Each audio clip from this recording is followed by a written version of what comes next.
Bonjour à tous et à toutes, j'espère que vous allez bien.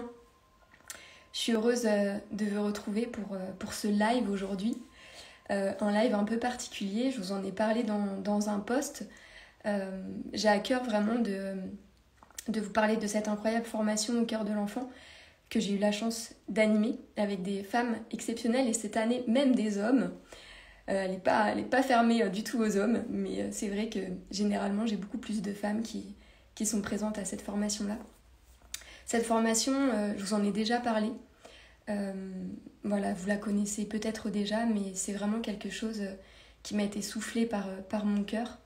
Et c'est quelque chose qui est extrêmement essentiel pour moi. C'est un peu comme une contribution au monde que j'offre, que je propose, un rêve aussi que j'ai la chance d'incarner, de vivre.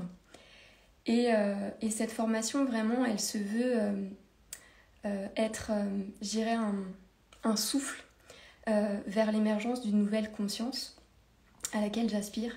Et selon moi, cela passe par vraiment une nouvelle éducation que l'on propose aussi aux enfants en tant que parents. Donc ça passe avant tout par soi en tant que parent.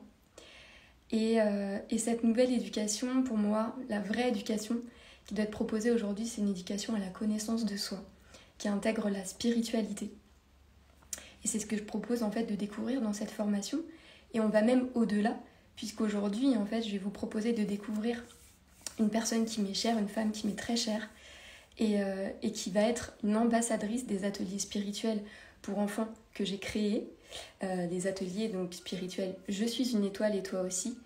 Et aujourd'hui, je vous propose de découvrir ma première invitée du jour, qui est Marine Bertin.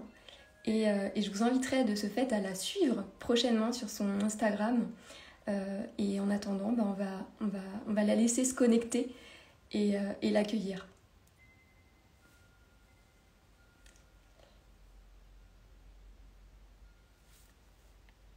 Alors, hop, normalement, elle devrait apparaître.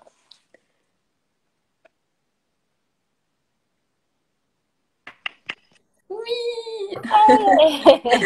Hey, coucou. Coucou. Comment Ça, vas-tu, ça ma va, belle? ça Ça va, va? ça va. Ouais, je suis à l'heure. Ouais, c'est bon. Parfait. Parfait. Donc voilà, j'avais à cœur aujourd'hui de démarrer cette aventure d'interview avec ma belle et merveilleuse invitée Marine, que je vous présente ici, que j'aime de tout mon cœur. Et voilà, ça a été une vraie, comme je vous dis, c'est vraiment, je donne tout mon cœur et j'aime les femmes que j'accompagne. Et c'est des rencontres de cœur à cœur, c'est des rencontres d'amour. Et aujourd'hui, je suis vraiment heureuse de démarrer cette première session avec elle. Et voilà, ma première question, c'est une question hyper simple. Je sais qu'en ce moment, tu vis du coup une grande étape intérieure. Tu changes de voie, hein, tu changes de voie, tu t'envoles en fait vers ton rêve, toi aussi. Et ça, je trouve ça fabuleux. Donc, je sais que tu n'en as peut-être pas parlé trop avant sur les réseaux, mais en tout cas, tu es une enseignante Oui, et tu as fait le choix du coup d'arrêter oui. pour aujourd'hui te lancer, toi, à ton compte, donner des ateliers, mais aussi autre chose dont tu vas nous parler aujourd'hui. Et ma première question, c'est du coup de pouvoir nous exposer un peu ton parcours. Qu'est-ce qui fait que tu en es arrivé là?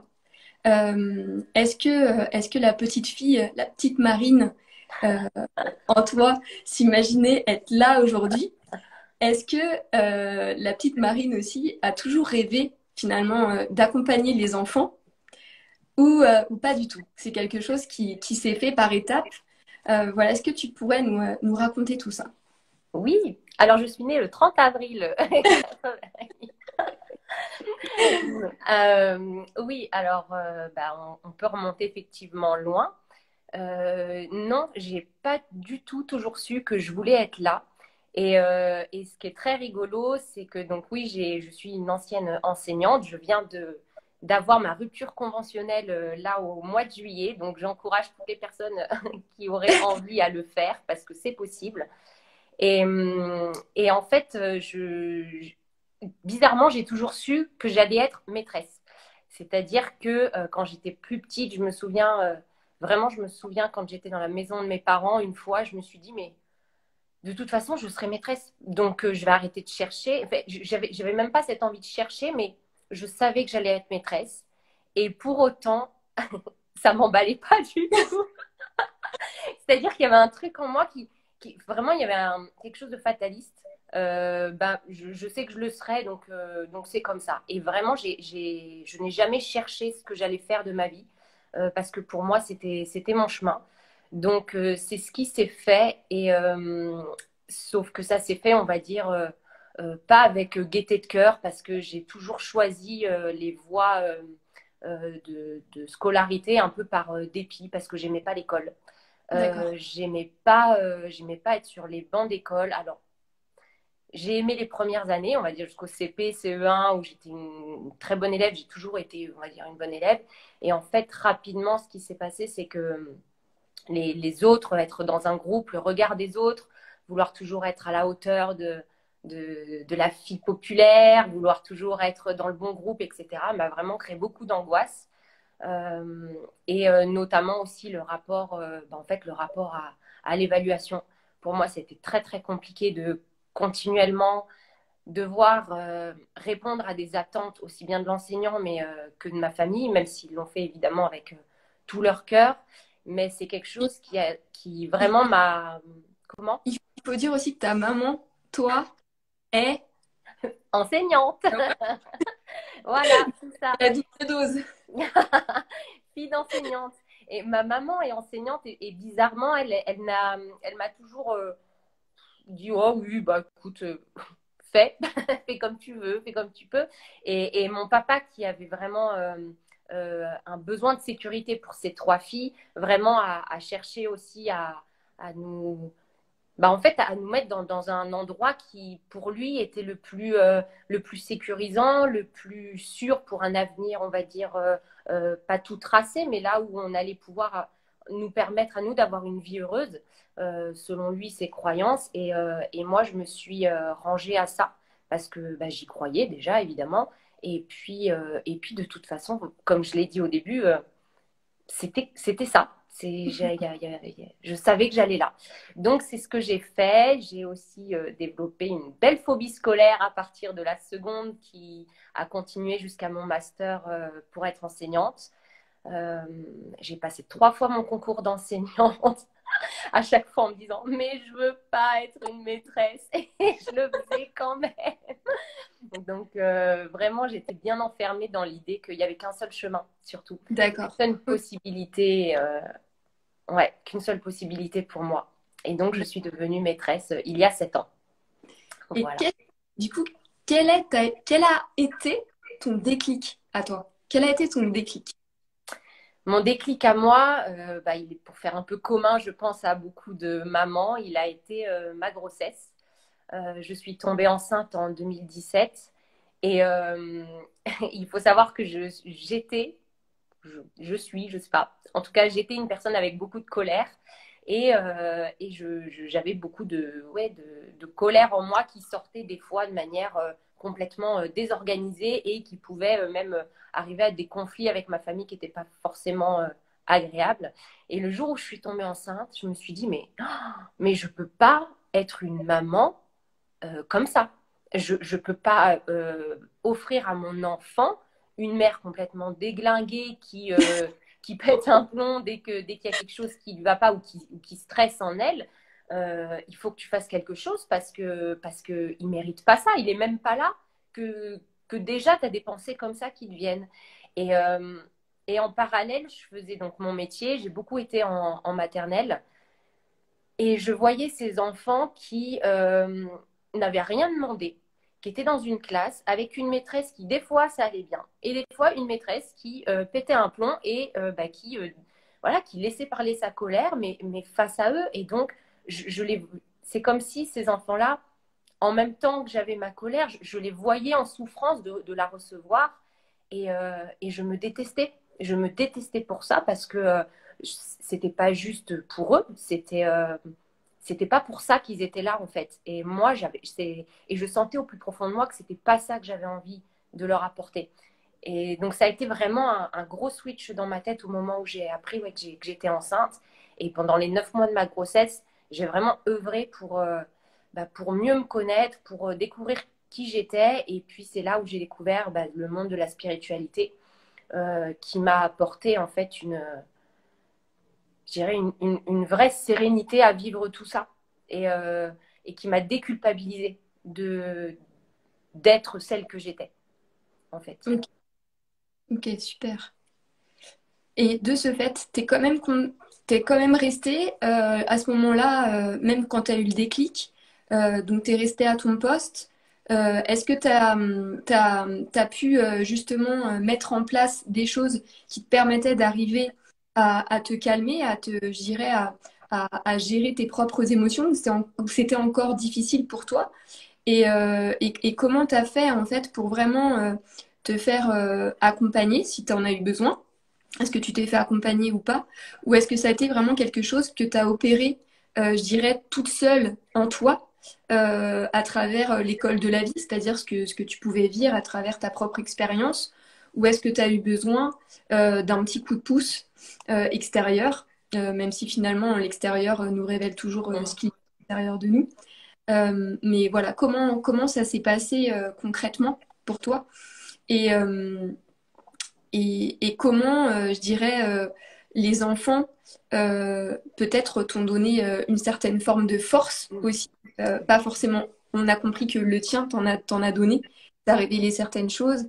Peut-être aussi tu peux nous parler de ce que toi vraiment, ta grossesse ou ton enfant t'a révélé. Mais est-ce que aussi les enfants que tu accompagnais en tant que maîtresse t'ont aussi donné de la force et ou t'ont appris certaines choses et ont révélé certaines choses de toi? Oui, oui. Alors, la toute première question. C'était, oui, alors, je me suis pas fait accompagner au début.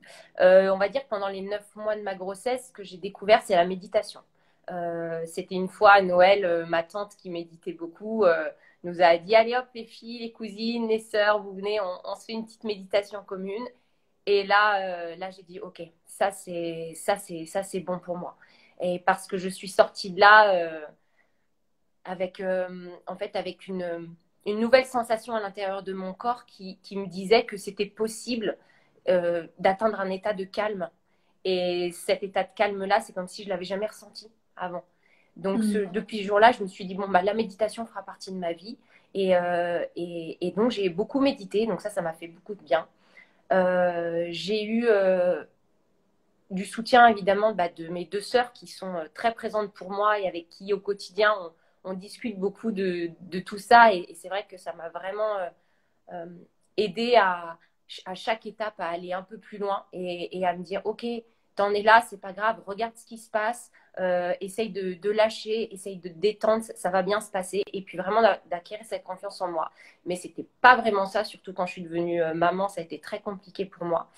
Et puis, en fait, en parallèle, il y a eu l'école qui continuait, et plus l'école continuait, et moins je me sentais à ma place, mais en parallèle, au moins je me sentais à ma place, au plus j'aimais les enfants. Mm. C'est-à-dire qu'il y avait vraiment une bascule qui était en train de se faire entre l'idée que euh, j'ouvrais les yeux sur qui ils étaient. Je les regardais avec vraiment de l'amour, chose qu'avant je ne faisais pas parce que j'étais enfermée, alors que là je les regardais comme des êtres qui étaient là, qui étaient incarnés sur cette terre et qui demandaient qu'une chose, c'était à vivre de l'amour, à ressentir de l'amour, à jouer, à s'amuser, à explorer, à apprendre, mais dans une innocence que je ne leur prêtais pas avant. Et c'est ça aussi que cette grossesse, et notamment mon fils, quand il arrive au monde, c'était ça que je comprenais parce que je me souviens, les premières semaines où il est arrivé, je disais à Anto, donc mon conjoint, je lui disais, mais tu trouves pas qu'il a un regard et qu'il il me défie déjà, il me lance des regards qui sont pas du propre à l'enfant. Et il me disait, mais non, pas du tout. Et donc, j'ai bossé là-dessus et je me suis rendu compte que je prêtais des intentions à tout le monde et même au bébé. Et je me disais, ben non, c'est pas possible de te juger autant que ça et donc de juger les autres à ce point-là. Et les enfants m'ont vraiment amené cette idée que chacun d'entre nous, au plus profond, nous, on a cette innocence-là, on a cette possibilité, parce qu'on a été ça, d'aimer la vie et juste en fait, d'être soi. Voilà, juste d'être soi. Et puis, ça a continué un petit peu à cheminer de mon côté.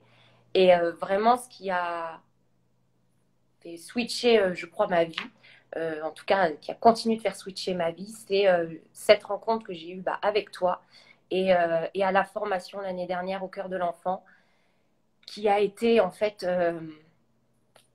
tu vois, le tremplin pour me dire, en fait, pour prendre conscience, encore une fois, de mes ressources et prendre conscience de la femme que je suis aujourd'hui, avec certes tous ces travers, mais aujourd'hui, ces travers-là, presque je les aime, quoi. donc ouais, la formation au cœur de l'enfant, je me souviens, j'ai regardé ta vidéo parce que je cherchais justement comment mettre de la spiritualité dans l'éducation de mon fils. Et donc, je tape éducation et spiritualité sur YouTube. Il y a une vidéo qui sort. C'est la tienne. Je dis, ah, ok. Et là, je fonds. Je dis, mais oui, c'est tout ce que dit cette dame. C'est tout ce que je ressens là. Et ça m'appelle incroyablement. Et, et donc, à ce moment-là, j'avais déjà pris la décision de quitter l'éducation nationale, mais je l'avais pris.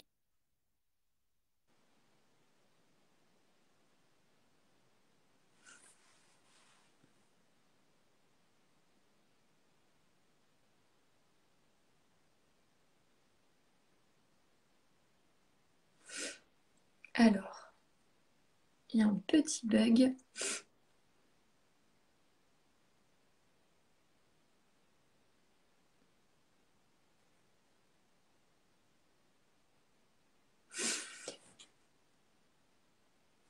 Alors, Marine est partie, on va la accueillir de nouveau. Il y a un petit... le réseau a sauté, je pense.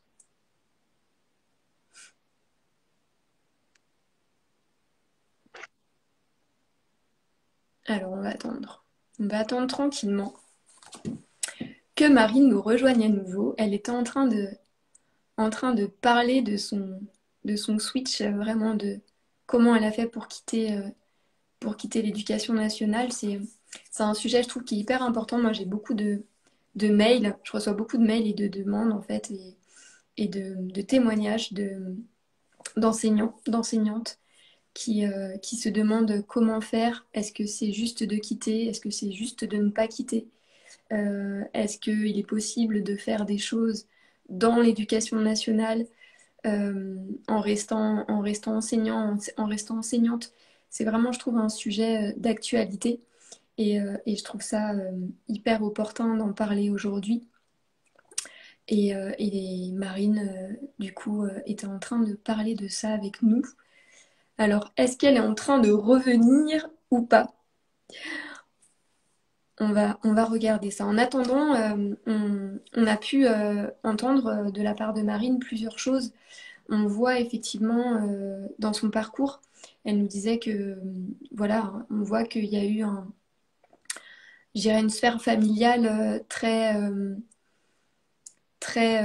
libre et en même temps très dans une valeur, encore une fois, comme elle l'a dit, de sécurité. Et cette valeur de sécurité, finalement, était plus forte que le reste. Et donc, elle nous partageait le fait qu'elle n'a pas forcément, au départ, choisi son parcours jusqu'à ce moment-là où donc, elle revient et qu'elle se met finalement à pouvoir se dire qu'elle a le choix. Et on va donc avoir la... Je suis désolée. C'est pas grave, Mon téléphone, il est en surchauffe. C'est toujours un problème. Je le mets comme ça. Donc, tu nous parlais vraiment là de ton switch. Donc, Oui, le parcours de la formation. Pendant le parcours de la formation, tu étais encore enseignante. oui. Et là, Voilà. tu étais en train de nous parler de ça. Oui, voilà. J'étais encore enseignante, mais j'avais décidé de quitter l'éducation nationale et de créer une école alternative. Oui. Donc, j'avais dans l'idée, pendant un an où je suivais la formation au cœur de l'enfant, je préparais à côté une école alternative avec l'idée de quitter, du coup, au bout d'un an. mais donc de rester quand même dans l'enseignement. Voilà. Et en fait, il a suffi des 5 dimanches de visio et d'une fois en présentiel ensemble. Et je suis sortie de là en me disant, mais en fait, non, je veux plus enseigner. C'est pas moi. Et c'était comme si j'ouvrais les yeux sur ce que je savais depuis que j'étais petite. C'est-à-dire, oui, j'étais maîtresse, mais je voulais pas, tu vois, des trucs d'un coup, tu prends conscience que tu t'es un petit peu mis des œillères parce que ma place, en fait, j'étais animée par l'éducation, animée surtout par la relation de l'enfant avec l'adulte. Et ça m'a vraiment passionnée pendant ces années d'enseignement où je passais plus de temps à recevoir les parents, à discuter avec eux de ce qui se passait à la maison, de comment ils pouvaient accompagner leurs enfants à vivre leurs émotions. Je les envoyais voir des kinésios, voir des thérapeutes. Vraiment, je me suis éclatée là-dedans. Mais honnêtement, enseigner les choses de la vie m'embêtait énormément, puisque à chaque fois, j'avais toujours cette petite voix qui me disait, mais à tout moment, là, il voudrait faire autre chose. Cet enfant, à tout moment, il voudrait l'apprendre autrement, il pourrait le découvrir d'une autre manière. Il en a marre, regarde comment il se tient, il est fatigué. Tu devais lui parler il y a déjà ce matin et puis tu n'as pas eu le temps d'aller le voir personnellement. Et tous les jours, j'avais ces choses qui me revenaient en tête, où je me suis dit qu'avec l'école alternative, ça pouvait changer et je pouvais offrir aux enfants une vraie qualité de présence qui allait être différente de celle dans le système public. Mais en fait, ça va bien au-delà. C'est-à-dire que on n'est même plus sur une qualité de présence, on est réellement sur une considération pour moi de l'enfant où rien qu'une école, même si j'aime les écoles alternatives et je pense qu'il y en a vraiment des super et voilà, mais la notion d'école où l'enfant va tous les jours au même endroit, avec les mêmes personnes, dans un même lieu, et ben je me dis, la diversité, il faut vraiment la chercher, quoi. Et moi, j'avais pas les épaules pour ça. Voilà, je suis pas une personne qui aurait pu. Au-delà, au-delà de ça, je crois pas que tu n'aies pas les épaules pour ça. C'est juste que c'était pas ta justesse. Et Oui, que ce que tu as dit, c'était pas ton juste. Hein, c'est que au cours de la formation, il y a des choses qui ont éclos, en fait, qui ont émergé de toi. Comme tu t'es dépouillé, en fait, d'anciens schémas dont tu parles, qui n'étaient pas les tiens, d'ailleurs, dont on t'a parlé avant, ceux de oui, ta famille, ceux de ton père, en l'occurrence, dont tu l'as exprimé là-dessus, sur sa notion de sécurité, n'ont pas forcément laissé le choix au départ de finalement, même s'il y avait cette notion de liberté dans ta famille, il y avait quand même ces croyances, ces valeurs très fortes qui t'ont pas complètement laissé le choix de te dire, OK, j'ai le choix vraiment de choisir. Bah non, je suis maîtresse et je vais faire ça et tu l'as fait. Et en oui, le faisant et en œuvrant en fait sur toi-même, il y a quelque chose d'autre qui a émergé de toi qui s'est révélé en fait. Ton potentiel finalement, ton potentiel caché mais qui était là, qui était déjà là. oui. Et ça t'a réaligné en fait, ça t'a réajusté par rapport à, à ta vérité, à ton vrai, à ce qui te met en joie, tu vois, à ce qui te met vraiment en joie. Oui, Euh, et ça, c'est essentiel en oui. réalité. Et c'est pas, tu vois, c'est pas le fait que t'aies pas les épaules pour le truc, c'est juste que t'es pas fait. Tu vois, Voilà, je suis pas faite pour. C'est c'est ça. différent, c'est différent, c'est complètement différent. Parce que je pense qu'une fois que tu l'es très bien, mais c'est juste que t'es pas faite pour ça. Oui, oui, oui, tout à fait. C'était ça que je voulais dire. Donc, de ce fait, tu t'es rendu compte que tu n'étais pas faite pour ça. Et donc, tu as osé sauter le pas. Parce que, tu vois, il y a aussi le fait de se rendre compte de certaines choses et puis de continuer à les vivre. Parce que, aussi, on n'a pas assez de ressources intérieures. On se fait pas aussi assez confiance et quelquefois aussi, tout simplement, on s'autorise pas. Toi, comment tu es arrivé à t'autoriser? Alors, qu'est-ce qui a fait que tu as réussi à t'autoriser? Qu'est-ce que tu mettrais là-dessous? Euh, alors, du temps, déjà, beaucoup, beaucoup de temps. Mais je me souviens que quand j'ai commencé la formation au cœur de l'enfant, tu nous avais demandé le premier jour de mettre une intention Oui, dans les petits papiers. Et j'avais marqué je veux me libérer je veux me libérer de cette fausse moi ou quelque chose comme ça. Voilà, et en fait, cette intention avec laquelle je suis venue à la formation, elle était celle-là. Elle était de me trouver et d'oser enfin affirmer qui j'étais. Avec évidemment plein de peur. Et vraiment, ce qui a fait que. Et c'est pas pour envoyer des fleurs à ta formation, vraiment, mais parce que pour moi, ça a été un grand, grand tremplin pendant 1 an, parce qu'il faut dire ce qui est, la formation, on l'a débutée de mémoire, je crois, en février-mars ou quelque chose comme ça, Oui. et elle se termine quand même en octobre de la même année, et on a fait un module supplémentaire en avril de l'année qui a suivi. Donc pendant 1 an et demi, tu nous as accompagnés, et moi, ce que j'ai vraiment, ce qui m'a transformée en fait, c'est c'est ce regard déjà que toi tu as posé sur nous, et en nous disant mais t'es belle en fait, vous êtes belle comme ça, c'est vrai, vous avez le droit, et puis essaye. Il y avait toujours ce mot que tu disais où tu dis mais bah fais. En fait, si tu as envie, vraiment, tout simplement comme une enfant, bah pourquoi tu fais pas? Et à chaque fois, à cette question, on dit non, mais en fait, je fais pas parce que ceci, parce que cela. Et puis profondément, bah non, en fait, je sais pas pourquoi je fais pas. Oui, j'ai peur, mais mes peurs, elles sont fondées sur quoi? Et en fait, pendant toute cette année-là, ça a été vraiment retrouver euh, une confiance en qui j'étais, mais surtout un amour de qui je suis, avec encore une fois tout ce qui me traversait et que je considérais de mauvais, toutes ces tous les questionnements en me disant mais je suis pas à ma place, tout cet ego aussi que j'avais de dire oui, moi je sens que j'ai une grande place, j'ai besoin d'œuvrer pour ce monde-là et de viser très très loin tout de suite en aimant une personne que je projetais et en oubliant que la personne que je projetais, elle était à l'intérieur.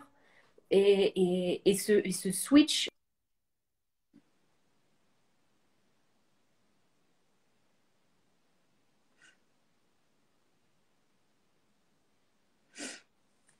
Ah, on a de nouveau un bug. Ça chauffe, ça chauffe, ça chauffe. Donc son téléphone doit encore bugger. Excusez-nous pour ça. On va attendre de nouveau qu'elle se reconnecte. N'hésitez pas, n'hésitez pas à commenter, hein, à poser des questions aussi si vous voulez que je pose des questions à Marine. Si vous voulez en savoir plus sur certaines choses de son parcours, sentez-vous libre de commenter, de me poser, de nous poser des questions en commentaire. Je vois qu'il y a du monde de connecté, donc sentez vraiment vous libre de partager avec nous. Alors, elle était en train de nous parler encore une fois d'un nouveau switch. C'est intéressant, à chaque switch, ça coupe. Pourtant, elle a bien switché, elle a bien osé. Tu es là, ok, super. Alors, vas-y, reconnecte-toi. Redemande, sinon je vais essayer de t'inviter. Mais sinon, vas-y, hop, je vais t'inviter.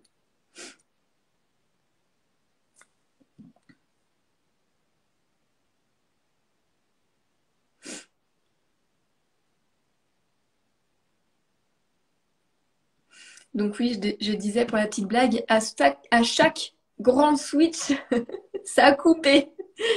Ça a coupé, ça a coupé. Pourtant, elle va nous dire, on va arriver à ce moment où elle a osé, on est arrivé à ce moment-là où elle a osé vraiment s'écouter, elle a osé, je dirais, se choisir, se retrouver, se trouver sa vérité, trouver ce qui l'anime profondément, trouver ce qui nourrit son cœur. Et aujourd'hui, justement, elle l'a trouvé. Et on en est venu à ça. Et elle était en train de nous raconter ça. Et on va peut-être aller plus loin sur ce qui l'anime aujourd'hui profondément et ce qu'elle propose aujourd'hui profondément. Alors, est-ce que du coup, Marine arrive ou pas à se reconnecter ou son téléphone est-il en surchauffe?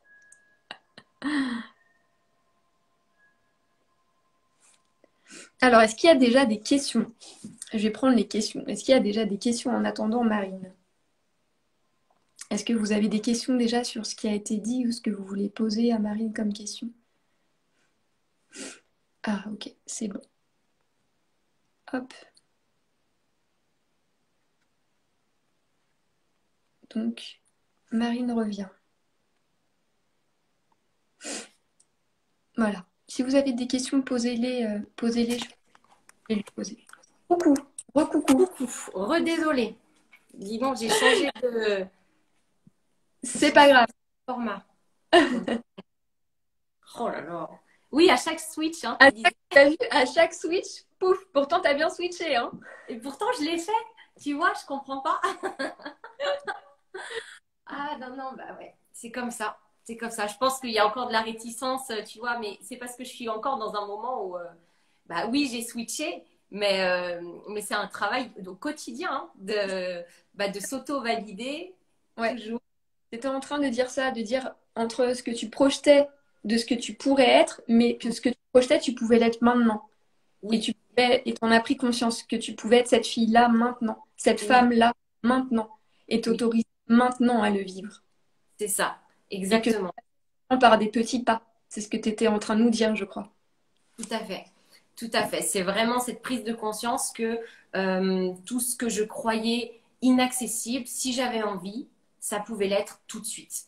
Et la seule barrière finalement qu'il y avait entre ce que je projetais et puis bon, voilà, ce que je projetais et mes peurs du moment, c'était la croyance que je valais pas la peine, que je n'en valais pas la peine, que je n'étais pas capable, que de toute façon, moi, Marine Bertin, voilà, qu'est-ce que je pouvais prétendre J'étais personne. Et cette dévalorisation-là, elle a volé en éclats lors de la formation parce qu'à un moment donné, ça suffit. Ouais, c'est ça, mais ça suffit, quoi. De toujours faire son caliméro, à s'auto-flageller, à penser qu'on ne mérite pas la vie, qu'on ne mérite pas d'aller un peu plus loin, et puis que l'échec, ça va vraiment être dramatique à vivre. En fait, et tout ce qu'on nous, on enseigne à l'école aux enfants, c'est ce que je vivais en tant qu'adulte. Et donc, il y avait en ça, en plus, qui était en train de se passer, où je me disais, mais oui, l'école m'a toujours fait croire, en tout cas j'ai toujours cru au sein de l'école, parce qu'il y a d'autres pour qui ça s'est très bien passé, mais que c'était toujours une course à être encore mieux, à être différent de qui on est à l'instant T, et puis qu'on cherchait une espèce d'excellence. Et moi, l'excellence, j'ai beaucoup couru après l'excellence. Et pareil, lors de la formation, ce côté de perfectionnisme a volé en éclats parce que ça suffit. Vraiment, à un moment donné, j'en ai eu tellement marre de me faire subir ça. Je pense que j'étais prête, quoi, avec le couvercle, que je me souviens, j'ai fait, donc, on avait fait les 2 semaines en présentiel et ensuite j'étais accompagnée lors de la retraite spirituelle pour les familles. Et je sais pas si tu te souviens, mais au bout du 3e jour, je suis venue te voir en disant je ne veux plus jamais enseigner alors que j'ai une école alternative. Et j'étais à bout. C'était non. Je pouvais plus m'obliger à faire quelque chose pour lequel mon cœur ne m'amenait pas. Et ça y est, et cet été-là, ça a été vraiment euh, une dernière expérience avec les enfants où j'avais encore cette casquette d'enseignante parce que je ne savais pas faire autrement encore. Je ne savais pas encore me positionner différemment. Et cette expérience-là m'a éclaté où j'ai pleuré et je t'ai dit, mais ça y est, je peux plus. Voilà, je ne veux plus poser de cadre, je ne veux plus les emmener là où moi j'ai envie, je ne veux plus tout ça, être en fait cet adulte Oui. qui utilise son pouvoir sur l'enfant, c'était fini. Et donc j'ai arrêté le projet d'école alternative dans la foulée au mois d'août. J'ai fait ma pré-rentrée scolaire au sein de l'éducation nationale parce que du coup, je m'étais dit, allez, encore un an, parce que financièrement, tu en as besoin, parce que c'est une sécurité, parce qu'il va falloir quand même que tu trouves ce que tu veux faire de ta vie, etc. J'ai fait 20 minutes le jour de la pré-rentrée en réunion. Pendant ces 20 minutes-là, je regardais des gens autour de moi et je me disais, mais je n'appartiens plus en fait à ce monde. Ça y est, c'est fini. Je sentais que j'étais prête à partir et il valait mieux parce que mon corps était vraiment en train de partir dans tous les sens. J'avais des maux de ventre, je faisais des insomnies. Et je suis sortie de la réunion et j'ai dit, bon, bah, allez, c'est terminé. Je suis allée chez le médecin, je lui ai dit, je ne peux plus. Je ne peux plus faire ce métier-là. Et merci la vie, parce qu'un médecin complètement compréhensif en me disant, mais l'état dans lequel vous êtes, ce n'est pas possible de continuer comme ça. Je me suis arrêtée et de là, pendant un an, bah, j'ai vraiment laissé du temps à la vie pour me montrer ce qui allait ressortir.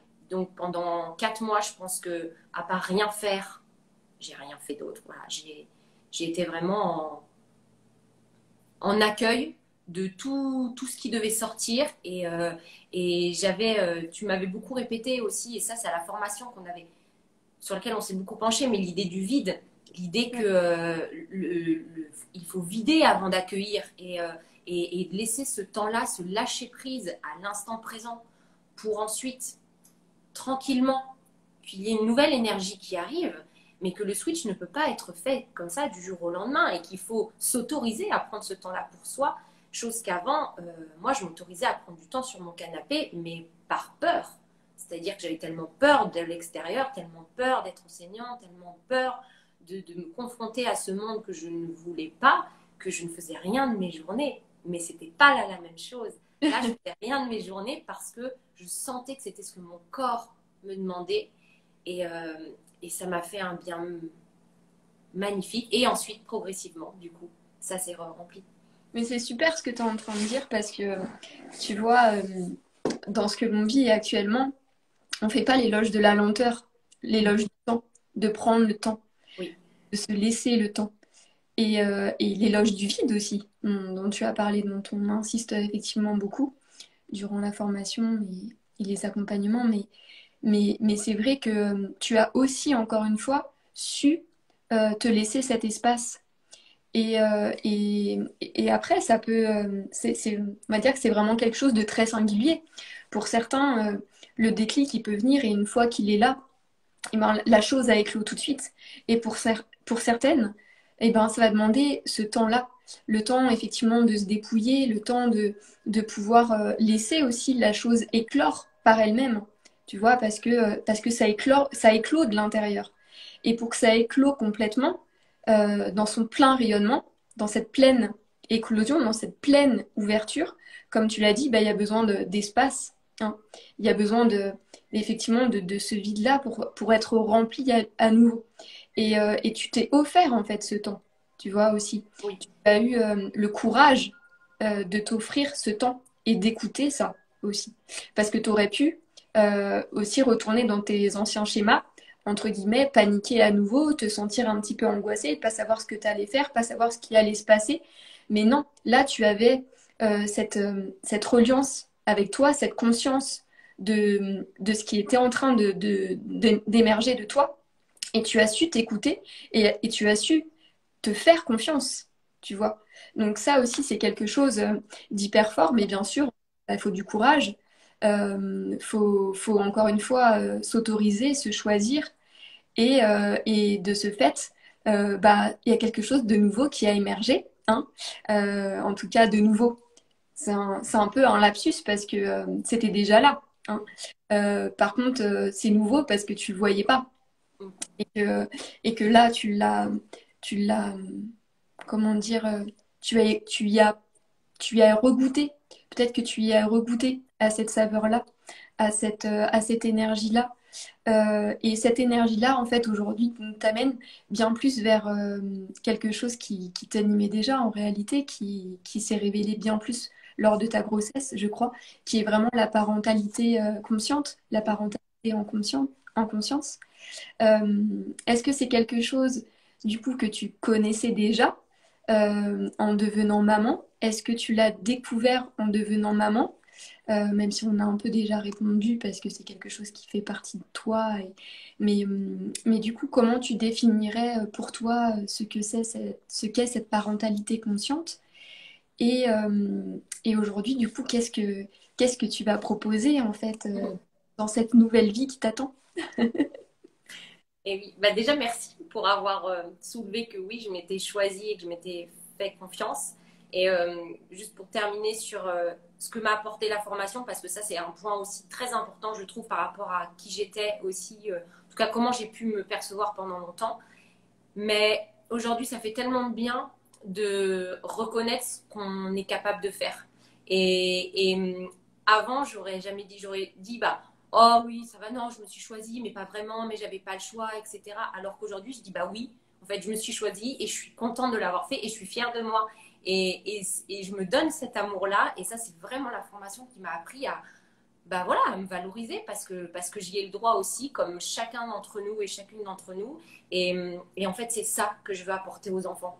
C'est cette conscience-là que chacun, on a le droit à s'aimer soi et à aimer du coup la vie et à aimer les autres. Et cet amour-là, j'ai la sensation que c'est tellement le socle de tout ce qui se passe par la suite et de comment tu ouvres les yeux sur le monde et comment tu rentres en interaction avec le monde à partir de cet espace, comme tu dis, de reliance, mais cet amour que tu t'autorises à te donner, c'est celui que ensuite tu vas donner aux autres. Donc merci, merci, merci, parce que voilà, je voulais clôturer là-dessus, c'est très important pour moi. Merci. Et puis oui, alors cette parentalité consciente, quand je suis tombée enceinte, non, alors, je ne la connaissais pas, dans le sens où je ne savais pas qu'il y avait déjà des courants de pédagogie positive, voilà, de parentalité positive qui existaient, parce que je n'y étais encore jamais intéressée en tant que parent, évidemment. Donc j'ai découvert tout ce mouvement-là. Et en même temps, ce que j'en découvrais me paraissait logique. C'est-à-dire que je n'ai pas eu la sensation d'apprendre profondément des nouvelles choses parce que c'était déjà Ce à quoi tu aspirais. ouais, Ouais. ce à quoi j'ai aspiré complètement. Donc, c'était pas une grande découverte et en même temps, bah, quelque chose de plein d'autres personnes pensent de cette manière-là, c'est génial. Plein d'autres personnes essayent des nouvelles choses. Et là, j'ai commencé à rentrer dans ce courant-là. Je dis que c'est un courant parce que c'est comme si c'était un peu en parallèle de quelque chose, mais au final, ça va devenir un fleuve, puis une mer, puis un océan. mais, mais voilà. Et puis la parentalité consciente, ben, c'est un petit peu, en fait, je trouve selon moi, encore une fois, presque ce que j'ai vécu avant ma grossesse et pendant ma grossesse. Mais pour moi, c'est cette responsabilité-là qu'on a en tant qu'adulte de, à chaque seconde, revenir à soi pour simplement prendre notre responsabilité dans tout ce qui se passe, la responsabilité dans nos émotions, la responsabilité dans nos pensées, mais dans notre attitude, la responsabilité de nos mots. Et là-dedans, je ne dis pas qu'il faut être irréprochable parce que c'est juste pas possible, mais c'est simplement, pour moi, la parentalité conscience, c'est avoir conscience de qui on est et de la conséquence que ça va avoir sur l'enfant. Et en fait, de cet effet, de ce pouvoir finalement qu'on a sur les autres et sur soi, et que l'enfant qui est en face de nous, lui, il nous prend comme on est. Il nous accepte comme on est, mais surtout, il boit qui on est. Et à un moment donné, si on souhaite, pour nos enfants, les amener à devenir des personnes voilà, qui seront justement reliées à leur cœur et qui auront cette capacité, cette force et ce courage de se choisir, de faire ce qu'ils aiment et de s'éclater dans leur vie, c'est en étant des adultes bah, qui leur permettent d'être ça. Et donc, en étant ça, ils vont apprendre de cette manière-là, ils vont avoir cet exemple-là, et c'est surtout là, ils vont avoir l'espace pour explorer, expérimenter qui ils sont. Et pour moi, c'est très important ce mot de responsabilité en tant que parent que l'on a, parce que aujourd'hui, je crois que on n'a même plus le droit, en fait, d'enfermer un enfant dans ce en quoi nous, on croit, dans nos propres peurs, dans nos propres schémas, alors même si on le fait forcément, mais si on le fait en conscience, ça laisse une liberté supplémentaire, je crois, pour lui de se découvrir. Et nous, on est juste là pour l'accompagner à se découvrir, l'accompagner dans ce qu'il traverse, en mettant des mots sur ce qui se passe, et puis accepter qu'il fasse son propre chemin, en fait, qu'il soit qui il est. Ouais. Et puis je pense que toi, tu le vivais de manière double, c'est-à-dire bon, en tant que maman, mais en tant qu'enseignante aussi. C'est-à-dire, tu t'es sûrement rendu compte que, effectivement, ce qu'on transmettait à l'enfant, c'est pas juste, alors aujourd'hui, bonjour, on va apprendre à écrire. La lettre A, c'est pas ça que tu transmettais. Ce que Non. tu transmets à l'enfant, c'est ce que tu es. Oui. C'est libre. Donc, que tu sois sous la forme d'un enseignant, d'un accompagnant, d'un éducateur ou d'une maman. Peu importe, rien ne change en fait. C'est juste la forme qui change, mais le fond reste le même. C'est soi, c'est nous-mêmes. Et effectivement, comme tu le dis si bien, cette parentalité en conscience, c'est en conscience. Mm. Ce mot-là est la clé de tout. Et, Mm. et et donc ma question, c'est est-ce que tu as vu du coup des changements? Est-ce que toi, dans ton... alors pas là dans l'école, parce que tu en es sorti, mais comment tu vis cette parentalité-là? Est-ce que tu vois, entre guillemets, les effets euh, avec ton fils aujourd'hui? Mm. Comment tu le sens en fait, ton fils euh, aujourd'hui dans ce qu'il est, quand tu l'as accompagné comme ça depuis, bah, du coup, depuis qu'il est né, Mm. et peut-être encore plus profondément aujourd'hui de par cette transformation intérieure qui s'est opérée en toi. Mm. Eh bien, écoute, le mot qui me vient, c'est libre. Je le trouve libre. Dans chaque chose qu'il fait, qu'il décide, les questions qu'il se pose, les réflexions et puis les avis qu'il donne. Il a des avis. Et ces avis-là, j'ai à cœur à chaque fois de les entendre sans dire non, mais c'est pas comme ça que ça se passe, mais non, c'est pas ça la vie, etc. Et j'ai vraiment la sensation que c'est un enfant qui se donne le droit d'être qui il est et de ressentir ce qu'il veut et de penser ce qu'il veut. Et, et je crois que, alors, évidemment, j'ai des œillères parce qu'il y a d'autres cases, je pense, dans lesquelles je le mets, je le conditionne parce que je suis un être humain et que à un moment donné, on ne peut pas être sur tous les fronts et c'est comme ça. Mais oui, cette parentalité consciente-là, elle m'a permis vraiment d'être en fait, dû prendre du recul sur ce qui se passait dans mon quotidien.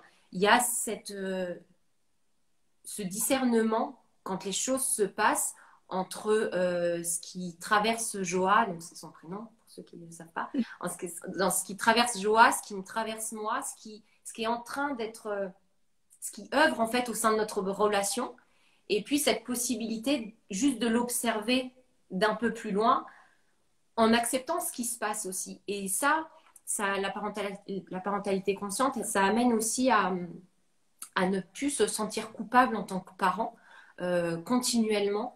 De pas faire ci, de pas faire ça, d'avoir dit ce mot, etc.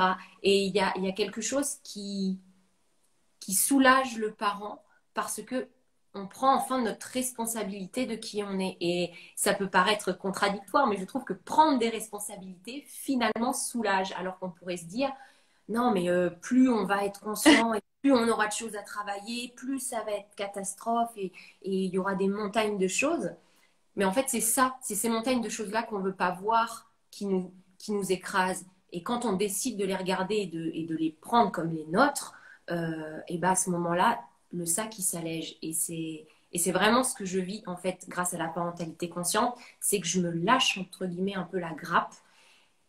Du coup, je la lâche à mon fils et je le trouve ouais, libre. Et puis, de plus en plus autonome en fait. J'ai la sensation, moi j'étais une petite fille, je crois que j'ai pas été très curieuse. En tout cas, je me suis assez vite résignée sur la curiosité du monde.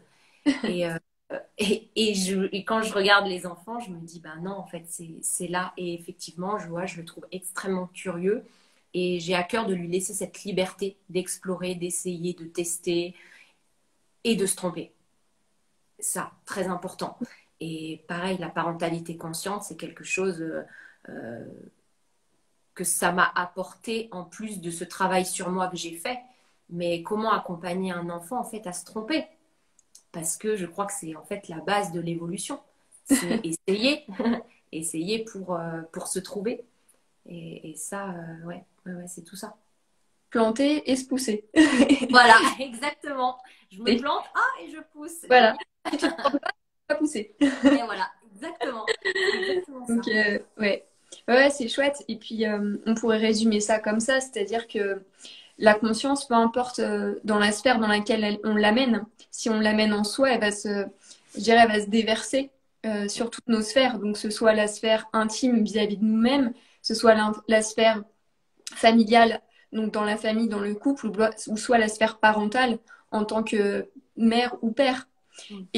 Et ça nous donne vraiment cette responsabilité, mais de la notion dont tu as parlé beaucoup plus vis-à-vis de ton fils, mais cette liberté aussi, toi, cette liberté d'être toi.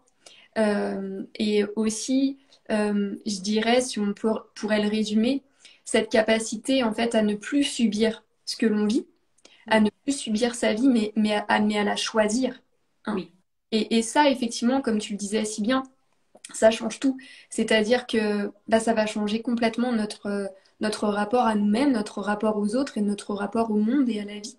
Et toutes les choses qui nous semblaient peut-être lourdes, euh, denses, voilà, qui étaient presque même plombantes, euh, vont devenir simples, douces, légères.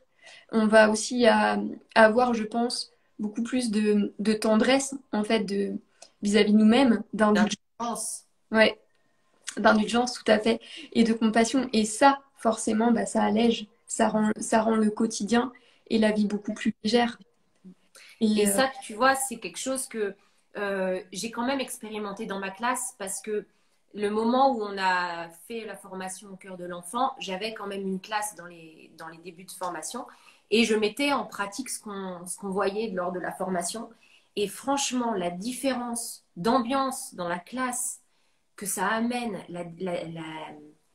le plaisir retrouvé, en fait, de partager ces moments-là, parce que c'était des moments présents. Et quand on est en présence avec un enfant qui, de par nature, il est là, je veux dire, il n'est pas dans demain, il n'est pas dans hier, mais il est dans tout de suite, et ben on retrouve une connexion avec lui qui fait que tout devient plus facile, tout devient plus léger et tout ce qui arrive à l'instant T est accepté d'une nouvelle manière. Et on ne va plus forcément mettre un frein, un blocage parce que, ok, c'est comme ça, de toute façon, moi je suis là tout de suite, je pense pas à tout à l'heure. Et cette présence-là, quand on est en classe et même avec 25 enfants, bah franchement, ça marche. Alors ça demande un niveau de concentration, je dis pas que je l'ai gardé toute la journée, pas du tout, parce que de toute façon, on commence par 3 minutes, puis 4 minutes, et puis après, ça augmente. Mais c'est vrai ce que tu dis, c'est-à-dire qu'à un moment donné, qui on est émane euh, et puis l'autre y répond et crée justement cette relation qui arrive. Et cette responsabilité-là d'émaner ça, elle nous appartient à nous les parents et surtout à nous les adultes en fait, tout simplement, même dans une relation de couple. Arrêtons de reprocher à l'autre ceci, cela, ta, quand c'est nous-mêmes qui sommes dans cet état-là. Voilà, il y a vraiment cette prise de conscience-là, ouais. Ouais, ouais. ouais, tout à fait. Qu'on ne se voit que soi, Ouais. comme je le répète assez souvent. C'est ça. Part de nous. Tout ce que l'on projette, c'est nous. Qu'on peut, Ouais, ouais. on ne peut projeter que ce que l'on est. Et Et j'aime bien le voir dans l'autre sens aussi en disant, mais du coup, ce que j'aime pas chez les gens, ok, mais ce que j'aime chez les gens, tout à fait. Eh eh bien oui. ben, je l'aime bien chez moi. Alors, c'est encore une fois, c'est se donner de l'amour, mais c'est aussi voir ce côté-là de la vie, quoi. Ouais, j'adore comment cette personne, elle parle, elle s'exprime, etc. Ah, c'est parce qu'en moi, je dois avoir quelque chose qui aime la belle expression orale, par exemple. Tout à fait. Et puis point. Et voilà, on a le droit de, oh, on a le droit de vivre, Ah, quoi. mais c'est vrai qu'on a tendance à parler de ce qu'on projette en négatif, mais c'est aussi dans ce qu'on admire chez l'autre, dans ce qu'on aime chez les gens que l'on voit. Ça fait aussi partie de nous. On ne le voit pas, mais on porte ça en nous-mêmes. Tout à fait. Tu as raison d'insister là-dessus. On parle souvent, on a tendance à principalement axer sur le négatif ou la difficulté, mais il y a aussi tout ce qui nous rend amoureux, je dirais. Oui, ouais. c'est ça. Alors, toi, aujourd'hui, parle-nous du coup de... Donc, tu as switché maintenant, et donc maintenant, tu deviens une même preneur.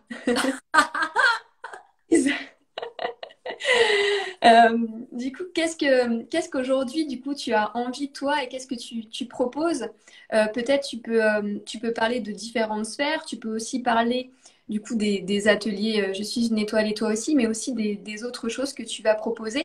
Et j'ai envie de revenir sur les choses, peut-être, dont tu vas proposer. J'ai envie de revenir sur vraiment la petite fille.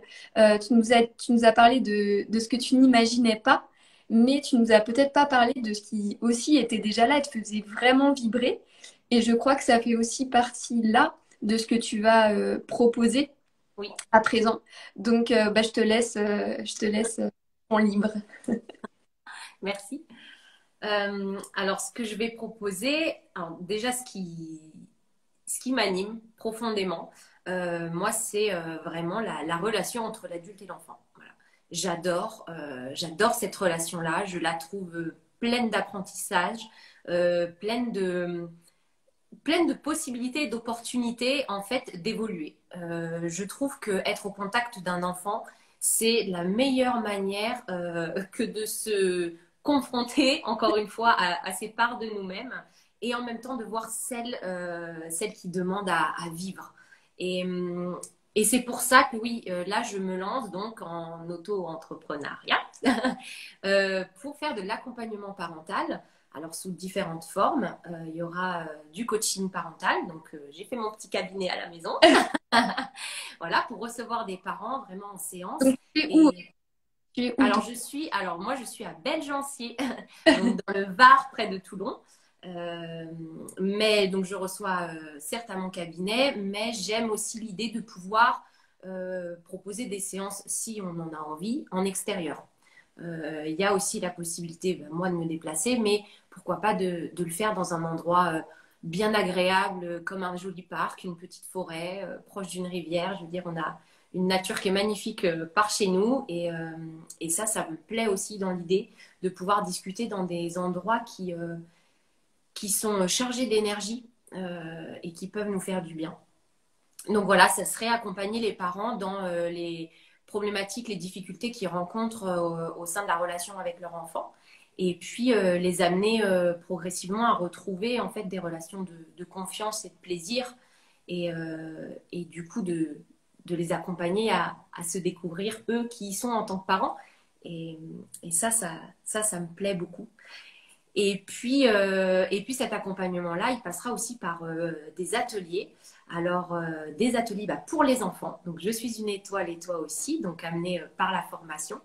Donc ça, ce sont des ateliers qui donc partent des livres que tu as écrits, qui sont magiques parce que ils accompagnent l'enfant dans la découverte de qui ils sont et puis dans les ressources qu'ils ont à l'intérieur d'eux pour justement vivre dans ce monde en pleine conscience d'eux-mêmes, conscience de leur âme, de leur aspiration et de leur force aussi qu'ils peuvent utiliser pour en fait aller là où ils ont envie d'aller, de la manière dont ils ont envie d'aller, avec les pensées qu'ils ont envie d'avoir, avec les croyances qu'ils ont envie, tout en acceptant celles des autres. Et je trouve en fait que dans ces ateliers, il y a un vrai équilibre entre, encore une fois, on repart de l'amour, mais se donner de l'amour à soi, parce qu'on comprend qu'on est dans un tout et qu'on est aussi tous ensemble unis. Et donc, je donne aussi de l'amour à l'autre.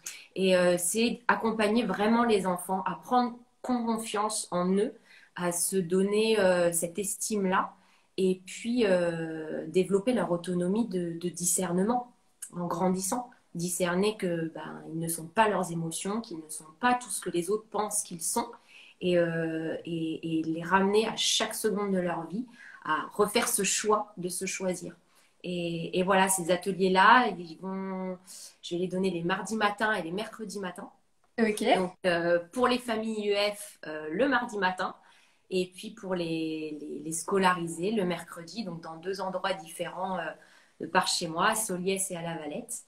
Et puis, donc voilà, ça sera des ateliers toutes les semaines d'1 heure et demie où on va découvrir plein de jolis thèmes. On va faire des méditations, de l'art, de bouger le corps, avoir des grandes discussions aussi, parce que ça, c'est un pur bonheur que quand les enfants osent en fait s'exprimer sur ce en quoi ils croient et puis leurs expériences, ce qui s'est passé pour eux, ce qu'ils vivent au plus profond d'eux-mêmes. Et puis des fois, ils se livrent sur des choses très intimes, mais rien que le fait de les livrer les pose et fait qu'ils s'affirment. Et ça, c'est un magnifique cadeau.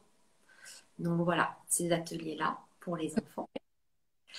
Et puis donc ensuite, des ateliers pour les parents. Alors là je me régale aussi parce que j'adore discuter avec les parents de comment ils vivent leur parentalité parce que je suis passionnée en fait d'entendre les récits de ces personnes-là et de pouvoir simplement leur prêter mon oreille pour pouvoir les écouter tout simplement. Donc je vais faire des cercles de parents le jeudi soir où là ça sera simplement un espace sacré où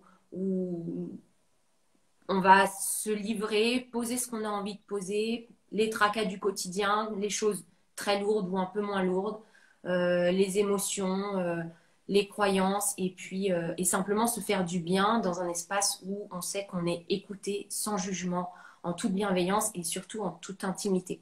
Et ça, c'est très important pour moi de proposer cet espace-là où ça restera dans cet espace-là. On ne va pas en reparler après, on ne va pas tirer sur le fil pour essayer de comprendre le pourquoi du comment. Non, on vient simplement déposer ce dont on a besoin et ensuite on repart dans sa vie.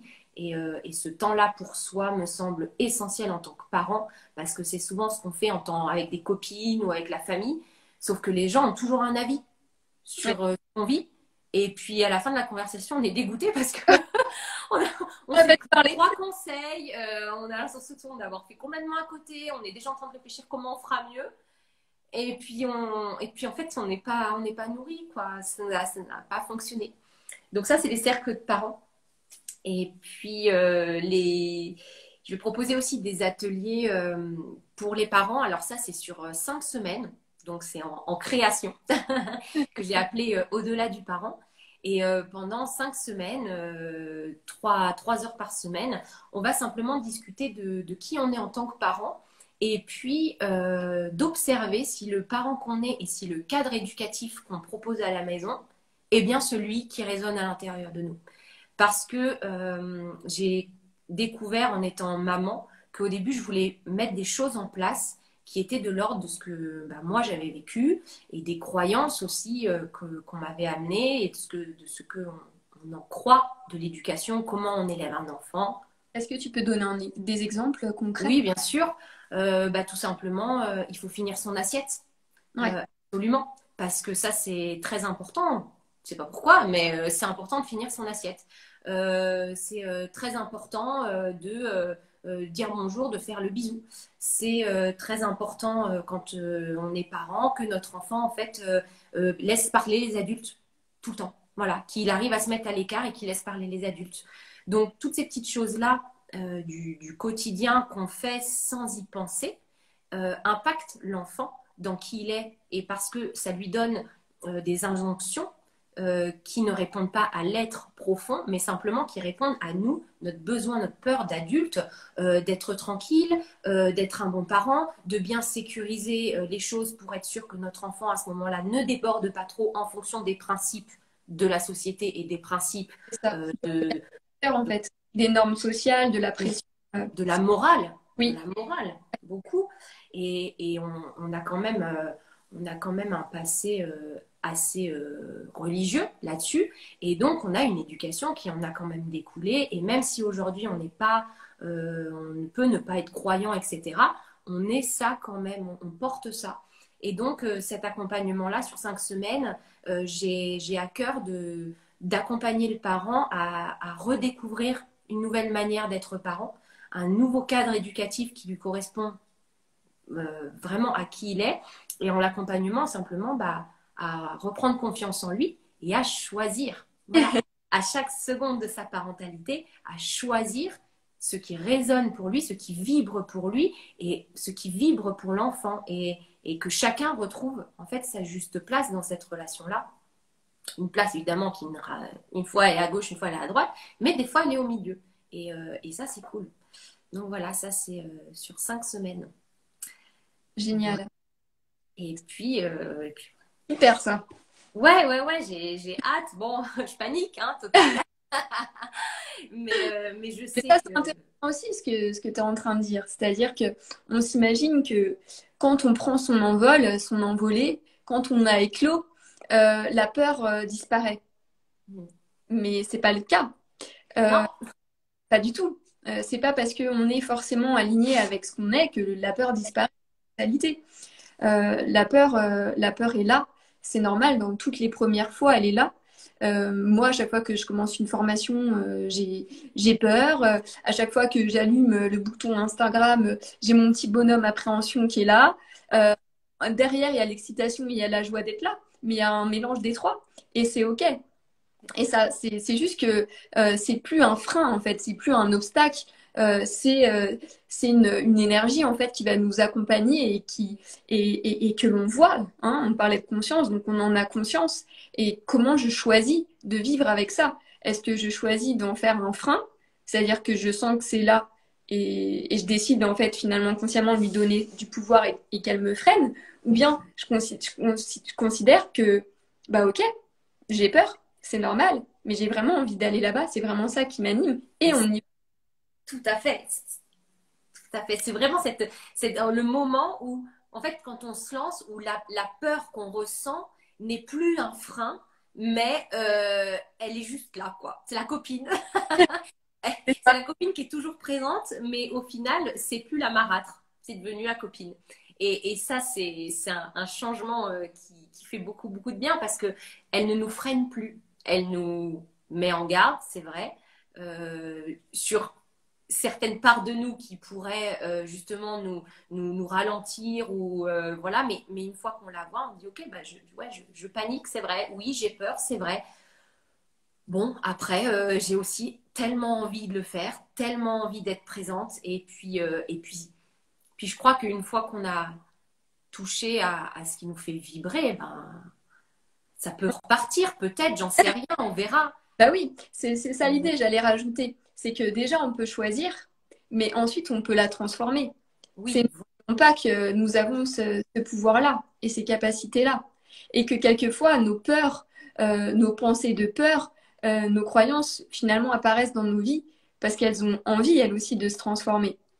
Donc c'est pas juste, comme on le disait, pour en faire une amie, je dirais une meilleure amie, et qu'elle reste là toujours dans nos vies et qu'on ne voit que ça, et qu'on ne se fie qu'à elle, mais que on arrive aussi à un moment donné à prendre conscience qu'il y a d'autres pensées, il y a d'autres idées, il y a des idées lumineuses, il y a d'autres envies, ouais, et que je peux choisir d'aller vers celle-là, est-ce que je choisis en faisant de transformer ces peurs. Parce qu'effectivement, l'action, le mouvement permet aussi cette transformation.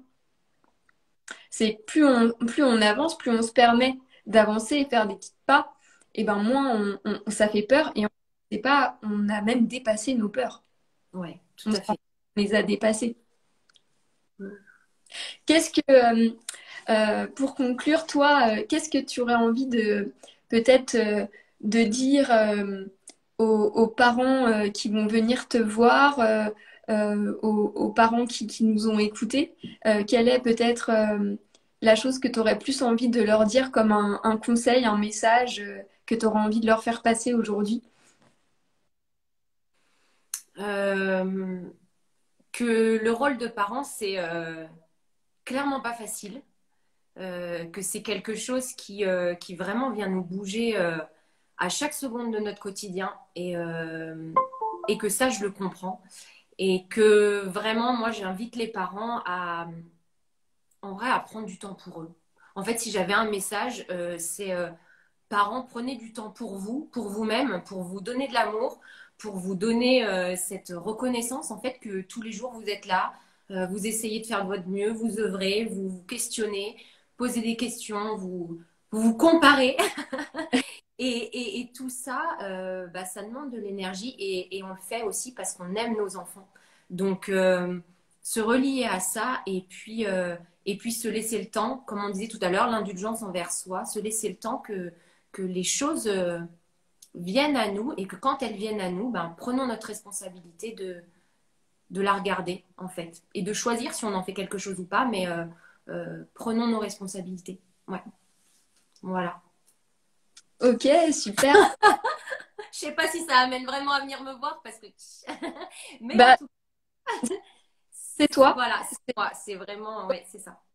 Ça parlera à ceux à qui ça parle, tout simplement. Mm. Mais je pense que tu as quand même dit des choses très essentielles dans ce que tu viens de dire. Prendre du temps pour soi, l'amour de soi, la responsabilité qui est en lien avec la liberté. Tout ça, c'est des choses hyper essentielles, hyper importantes pour tout parent. Et c'est vrai qu'on a facilement tendance à s'oublier. Et, et ces derniers temps, je m'amuse aussi à voir euh, comment facilement en fait on prend pas de temps pour soi aussi, mais au-delà de ça, ce qui m'est venu ces derniers temps, et j'ai pas encore écrit dessus parce que c'est pas encore tout démêlé, mais je prends conscience que en fait en tant que femme, on devient mère. Mm. Et une fois qu'on est mère, on redevient femme. Mais il y a cette autre étape, en fait. C'est pas je suis femme et je suis devenue mère et ensuite je reste la mère et j'étais l'ancienne femme. C'est qu'il y a une nouvelle femme encore qui Tout à fait. apparaît. Et celle-ci, elle a besoin aussi d'éclore, elle a besoin de temps, comme tu disais. Et elle a besoin aussi, dans tout ce que tu as dit, je dirais, de revoir euh, qui elle a envie d'être. Oui, Donc de revoir bah, son fonctionnement intérieur, tout son monde intérieur, tout ce qui s'est transformé en fait durant sa grossesse, mais au-delà de sa grossesse, puisque effectivement il y a un enfant qui naît, il y a une femme qui renaît, mais il y a aussi un homme qui renaît, il y a une famille qui naît, il y a un nouveau couple qui renaît. Et puis ensuite, prendre ce temps-là pour sentir. C'est-à-dire que ça se fait pas juste en postpartum, je dirais que ça se fait après un postpartum, on va dire d'ici les 2 ans après le postpartum, la fin du postpartum, qui peut durer peut-être même pour certaines plus longtemps. Mais il y a aussi cette renaissance ensuite après de cette nouvelle femme, de ce nouveau couple et de cette nouvelle famille que le postpartum chamboule, ne chamboule pas que la femme, c'est quelque chose qui n'est pas mis en avant, mais qui chamboule aussi tout beaucoup. à fait. Et, et donc voilà, il y a une nouvelle renaissance encore après, je trouve, dont on ne parle pas. Et c'est celle-ci aussi donc, que tu as amenée dans ce que tu as pu exprimer. Et donc c'est pour ça que j'insiste dessus. Donc si en tout cas moi, ça me donnait envie de venir.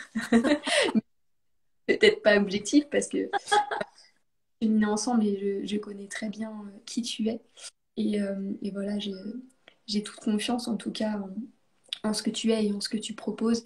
Et je suis vraiment très fière et très honorée d'avoir en tout cas une ambassadrice telle que toi des ateliers et de toutes les choses dont on a pu traverser et j'irais réaliser, révéler ensemble. Parce que aussi dans la formation, il y a tout ce qui est soins énergétiques. Donc tu as Ouais, aussi cette capacité-là qui est d'accompagner aussi les familles et les enfants dans des soins énergétiques, donc on en a peu parlé, c'est Euh, vrai. mais aussi c'est quelque chose que tu peux proposer, que tu proposes. Et voilà, c'est tout un univers. Et donc je vous propose en tout cas d'aller vous abonner, en tout cas de suivre Marine. Après le direct, je mettrai tout ça en dessous. Je ne sais pas si vous avez des questions, on va laisser peut-être quelques instants aux personnes d'interagir avec nous s'il y a des questions. Je sais que Dis coucou à des gens. il y a ta sœur, non? Oui, Donc voilà, si en tout cas il y a des questions qui viennent, n'hésitez pas. Marine y répondra volontiers. On y répondra volontiers. On va attendre quelques instants et puis sinon on va clôturer ce premier live voilà, qui parle de, de- je dirais, de cet univers au cœur de l'enfant, au cœur de notre enfant intérieur, au cœur de notre propre enfance, au cœur de l'enfant, de la partie intacte en nous-mêmes, donc au cœur de nous-mêmes, de notre être. notre âme et dans notre rapport aux enfants et qui sont les enfants aussi. Aujourd'hui, ça s'est axé sur autre chose, mais c'est vrai qu'on parle beaucoup de qui sont les enfants d'aujourd'hui, qui sont les nouveaux enfants d'aujourd'hui. Donc ça, on, a, on parle beaucoup de ça aussi. Et donc, tu as été aussi formé, entre guillemets, à ça. Et, comme tu le disais si bien, c'est on forme pas, on fait plus déformer. Et après, une fois que qu'on déforme, et ben, il y a tout simplement ce qui est là qui se révèle. C'est plus Exactement. une déformation que quelque chose qu'on vient comme ça nourrir. C'est cette vraie sensation que c'est de la déconstruction, en Ouais. fait, permanente. Et en même temps, la déconstruction ressemble fortement à une construction. C'est très rigolo, mais c'est ça. Et puis, tu vois, j'ai pas répondu tout à l'heure à ta question sur la petite fille, mais j'y pensais. Sur est-ce que cette petite fille-là, elle s'imaginait faire tout ça. Je m'imaginais, tu sais, tout à l'heure, je parlais de cette part un peu où tu sens que tu as une place particulière, mais tu sais pas trop ce que c'est, etc. Et ben, c'était ça, en fait. Parce que depuis que j'ai fait ce choix-là de changer de vie, en fait, et de faire enfin ce que j'aime, je me pose plus aucune question dans ma tête sur ma place. Et ça, c'est quelque chose qui a vraiment changé ma vie parce que ça faisait 30 ans que je me disais, mais je sers à quoi? Et pourquoi et je fais quoi? Et c'est quoi que j'aime? Et où je suis? Et je suis sûre que ça marche pas. Et ceci et cela. Et du jour où j'ai acté que j'allais faire cet accompagnement à la parentalité, plus jamais je me suis levée un matin en me posant une question. Donc oui, je savais, en fait, j'ai répondu à ce que cette petite fille-là, elle voulait. C'était faire ce qu'elle aimait, quoi. Et ça, je suis très, très heureuse de l'avoir fait. Et encore un mille merci à toi pour cet accompagnement-là d'1 an et demi, parce que ce qu'il faut savoir, c'est que tu ne nous lâches pas. Tu nous envoies les messages. Alors, vous en êtes où? Ça va? Et puis quand on a un coup de mou, tu relances les choses, tu rassures beaucoup. Et vraiment, merci, merci à toi. Je te l'ai déjà dit, mais je te le répéterai encore bah, jusqu'à la fin de ta vie. Parce que vraiment, je trouve que dans tout ça, on peut avancer seul, mais le soutien qu'on a et les gens avec qui on s'entoure, et puis ne serait-ce que d'en discuter, c'est ça aussi, c'est l'amour qu'on l'on reçoit et qu'on est en capacité de recevoir qui nous fait avancer. Et donc merci, merci à toi. Bah merci, merci infiniment à toi pour déjà avoir donné de ton temps pour ce live, pour avoir accepté, Avec plaisir, tu rigoles. toi, pour avoir parlé de toi aussi, te mettre à nu. Et il n'y a pas de questions qui sont venues. Donc, bah, on va te libérer. Et encore une fois, merci infiniment. Et puis, je te dis à très vite. À bientôt. À bientôt. Et merci à tous, ça c'est sûr. Et pour nos aventures qui continuent. Et puis, parce qu'on revient vous proposer des petites choses sur lesquelles on travaille. Même si c'est pas des petites choses, c'est des grandes choses. Oui. Pour les enseignants, pour nos amis les enseignants. Ouais. Et donc ça sortira normalement si tout va bien avec le temps que l'on prend pour nous et que l'on prend pour poser les choses l'année prochaine. Donc on reviendra vous en parler l'année prochaine. En tout cas, merci à tous qui étaient présents pour ce live en direct. Nous. Et puis de toute façon, je mets le replay. Voilà. Bon, merci à tout le monde et merci à toi. Merci, gros bisous, belle journée. Bisous. Bisous.